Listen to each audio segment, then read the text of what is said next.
Bonjour à tous et à toutes les amis, c'est Gilles, je venais vous souhaiter une excellente journée, on se prépare pour cette grande liberté, hein. La liberté vient de l'intérieur et naît de la sécurité de l'amour. Cet amour que l'on va continuer à cultiver, hein, c'est vraiment que ça qui est réel. Je voulais dire, je vous remercie pour tous vos dons, vos partages, vos commentaires, vos likes, vos souscriptions. Et si vous voulez une lecture privée, n'hésitez pas à m'envoyer un email, j'ai encore le temps de le faire.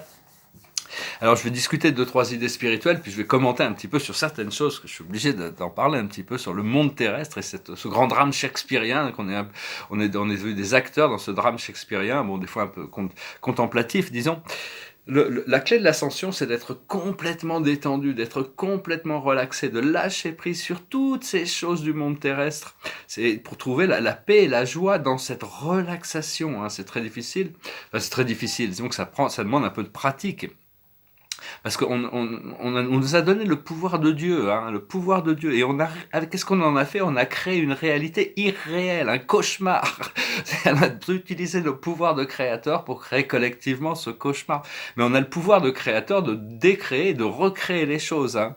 Donc, parce on a créé, qu'est-ce que c'est pourquoi c'est irréel? C'est parce on se croit séparé de Dieu, séparé de la source, séparé de l'être éternel, de l'un qui est tout, hein. Et ça, c'est vraiment ce qui est, euh, mais on va bientôt se libérer de toute cette illusion, hein, parce que c'est la volonté du divin qu'on se réveille, hein. On est guidé par l'amour et il faut continuer à suivre cette rivière, ce flot d'amour, ce ressenti, hein. Faut abandonner, il y a beaucoup de choses qu'il faut abandonner dans le procédé pour pouvoir justement se libérer.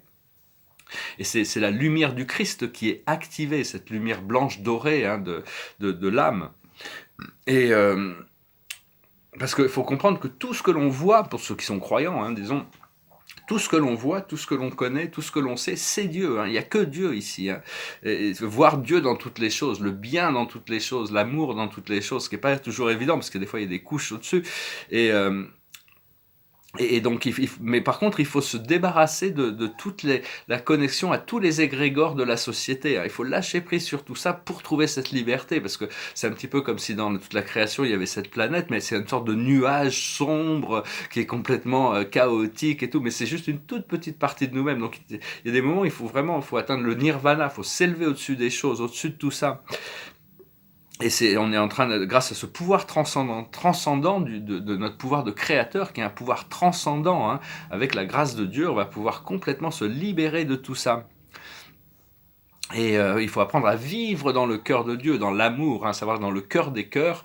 À l'intérieur du cœur, il y a le cœur des cœurs, il y a le cœur de l'univers, et dans cette sphère du cœur, il y a tous les autres cœurs, hein, et on peut connecter à tous les êtres télépathiquement, au niveau des sensations, on peut échanger des bonnes énergies. On n'est pas, si on rentre dans le jugement, tout ça se dissout et on revient dans le monde physique, hein.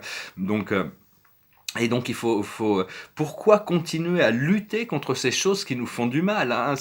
Pourquoi est-ce que c'est une grosse question? Pourquoi on lutte contre ces choses négatives qui nous font pas du bien, plutôt que se concentrer sur ces choses qui nous font du bien, parce que la souffrance n'a pas de fin, hein. Si on continue, au plus on la cultive, au plus elle va revenir, alors que l'amour n'a pas de fin non plus. Donc c'est vraiment un choix, on va devenir conscient, on va on va se remettre sur les rails de l'ascension, on y est déjà, mais si on a fait le choix de l'ascension, c'est trop tard, on peut plus faire demi-tour, hein. On peut plus dire, ah ben non, j'ai changé d'avis, je reviens dans la 3D, c'est trop tard. Maintenant, il va falloir aller jusqu'au bout du procédé, et chacun a différentes... c'est très très personnel, on n'a pas les mêmes choses à transmuter, hein. On a tous des choses qui sont très personnelles. Et ce qu'il faut, c'est lâcher prise sur l'esprit inférieur, hein, et tous les égrégores du collectif humain, c'est important. Et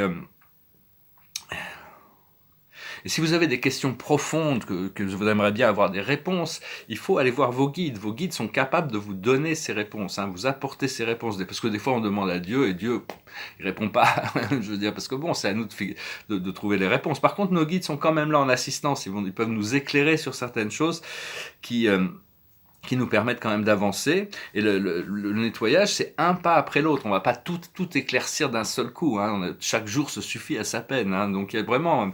Mais bon, il y a toutes sortes de joies aussi qui arrivent. Et des fois, on peut se demander, quand on voit l'état du monde actuel, est-ce que Dieu s'est trompé? Est-ce que Dieu, qu'est-ce qu'il fait ici, hein? Donc, mais en réalité, il y a toujours une leçon qui a besoin d'être apprise. Et, euh, et donc, il y a toujours, la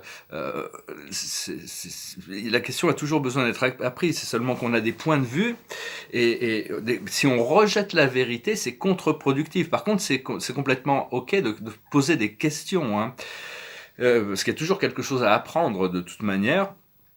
Et savoir qu'au plus on en sait, au moins on en sait, et au moins on en sait, au plus on en sait. C'est-à-dire que bon, c'est un peu paradoxal, mais c'est juste dans le ressenti de l'amour. Ceux qui ont énormément de connaissances sont les plus ignorants. Ceux qui ont le moins de connaissances, ça peut paraître bizarre, ceux qui possèdent le moins de connaissances sont les plus proches de la vérité, parce que la vérité est infinie. On n'a aucune connaissance de cette vérité infinie. On a juste un peu des ressentis. C'est-à-dire que Dieu seul sait, hein, Dieu seul sait, Dieu est tout, et on peut revenir à l'un. Quand on reviendra à l'un, on pourra tout aimer, tout partager, tout connaître, tout vivre. C'est la seule personne qui ne rate rien de ce qui se passe dans l'univers. Ça doit être une expérience, bon, on ne peut qu'y aspirer, hein, mais c'est une expérience de totalité, hein, qui englobe toutes les choses pour pouvoir. Mais enfin, ça demande quand même beaucoup de courage pour arriver à accepter tous les côtés.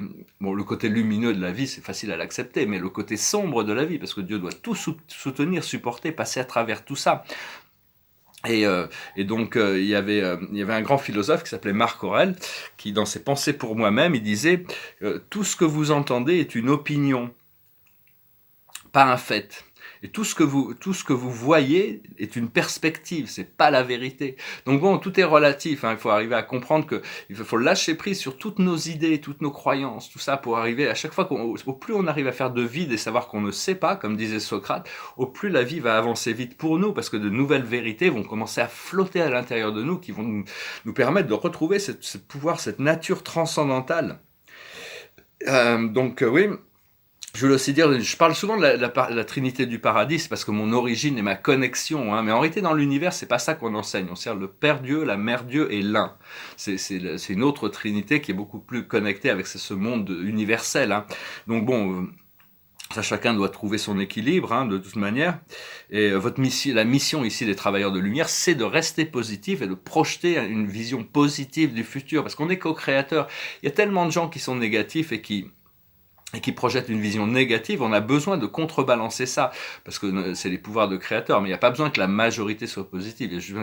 À chaque fois qu'on reste positif et on arrive à projeter une vision positive, tout ça active le champ magnétique de la Terre pour arriver à avancer vers la création d'un nouveau monde, qui de toute manière c'est voulu soutenu par l'univers.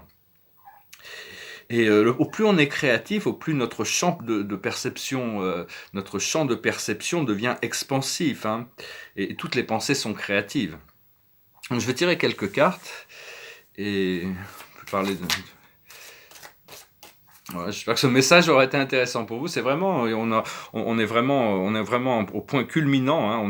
C'est un petit peu comme ça y est, on était arrivé en haut de la montagne. Maintenant, on voit toute la vallée en bas et on va pouvoir descendre, hein, tranquillement. La plus haute sagesse, c'est la croisée des chemins. C'est-à-dire, à un moment donné, il faut décider dans quelle route, de quel côté on part. Ce que l'on doit comprendre, c'est le respect des règles, s'aligner avec la plus haute volonté, s'aligner avec ce qui est le plus vrai pour nous, hein. C'est suivre les règles aussi, comprendre la loi divine, essayer de balancer les choses. C'est toujours un acte de balance. Ce que l'on doit faire, c'est le yin, c'est permettre aux choses de venir à nous gracieusement et naturellement, sans avoir besoin de forcer les choses. D'être dans un état de réceptivité qui nous permet de. Et l'aboutissant, c'est les chaos et le conflit. C'est-à-dire qu'on se prépare quand même pour beaucoup de chaos et de conflits, mais c'est juste avant que l'ordre puisse venir. Il y a beaucoup de chaos. Et actuellement, on peut le voir, hier, je peux me commenter un petit peu là-dessus, c'est qu'hier, j'ai regardé l'intégralité de la conférence de presse de Rudy Giuliani et son équipe, qui sont les avocats de Donald Trump. Et ils ont découvert dans leur recherche une fraude, mais tellement massive, tellement grosse, c'est tellement énorme, et tout ça, ça va arriver dans la conscience de l'humanité. Et donc, c'est même pas de discuter, c'est tellement énorme, c'est tellement criminel, c'est tellement corrompu, c'est tellement... et ça dure depuis tellement longtemps, et ça a influencé tous les systèmes. Seulement, bon, il y a beaucoup de démocrates qui ont le complexe de Stockholm, c'est-à-dire qu'ils sont devenus amoureux de leurs capteurs. Puis bon, toute la presse, quand on regarde la presse aujourd'hui, la seule chose qu'ils ont retenue, c'est qu'il a transpiré, il y a un petit peu de sa teinture de cheveux qui a coulé, hein. Il y a que ça qu'ils ont retenu, donc c'est un petit peu, c'est assez kafkaïen de toute manière. Et mais enfin bon, ça va arriver à la lumière, hein. Il y a toutes sortes de choses. C'est pas Donald Trump ou Joe Biden, c'est la vérité et la liberté contre la corruption et le mensonge, hein, quand même. Ça n'a rien à voir avec les partis politiques. C'est juste les pouvoirs derrière toutes ces choses qui manipulent. Donc voilà, enfin restez vraiment positif. Faut pas trop faut regarder ça vraiment de manière très neutre et très contemplative, toutes ces choses du monde terrestre, pour vraiment garder notre joie de vivre, notre bonheur, notre sérénité. Et donc, je vais chanter une chanson qui me passe par là. C'est une vieille chanson, mais c'est un petit peu sur quelqu'un, c'est un peu une chanson romantique, un peu sur la codépendance, un petit peu. C'est quelqu'un qui goes like this. The other night, dear, as I lay sleeping, I dreamt I held you in my arms. But when I woke, dear, I was mistaken. So I bowed my head and cried. You are my sunshine, my only sunshine. You make me happy when skies are gray. You'll never know, dear, how much I love you. Please don't take my sunshine away. I've always loved you and made you happy, and nothing else could come between. But now you've left me to love another. You have shattered all of my dreams. You are my sunshine, my only sunshine. You made me happy when skies are gray. You'll never know, dear, how much I love you. Please don't take my sunshine away. Voilà, hein, c'est que des fois, quand quand on est séparé de la personne que l'on aime, ça peut être très douloureux, hein, c'est vraiment. Mais il faut vraiment se connecter à cette rivière d'amour plutôt que de dépendre d'une autre personne, hein. Et puis une fois qu'on est connecté avec la rivière d'amour, tout le monde est attiré vers cette rivière d'amour. Donc il y a vraiment pas, parce qu'on est là pour la partager. Donc on devient moins dépendant. Cela dit, ces forces de l'amour sont très puissantes, même l'amour terrestre. Je tire une dernière carte, c'est le 2 de Gabriel. Soyez intrépides et faites des choix ambitieux. Progresser est possible. Privilégiez les relations avec les personnes qui voient les choses comme vous. Donc voilà, il faut vraiment se connecter avec ces gens qui voient les choses comme nous, plutôt que ces gens qui nous opposent à tous les coins de rue, hein, de toute manière. Donc lâchez prise sur tous ces gens, laissez-leur vivre leur vie. Et tout le monde va devoir se réveiller de toute manière, donc c'est vraiment à nous de nous élever au-dessus des choses, hein. Voilà, je vous remercie pour tout. Je vous souhaite une excellente journée, hein. J'espère que vous prenez ça comme des éléments de sagesse que j'essaie d'impartir ici, hein. Mais bon, c'est jamais que mon point de vue. Tout ça, après ça, c'est la manière dont vous pouvez l'adapter pour augmenter la qualité de votre vie et votre fréquence énergétique, hein. Voilà, merci beaucoup. Namasté.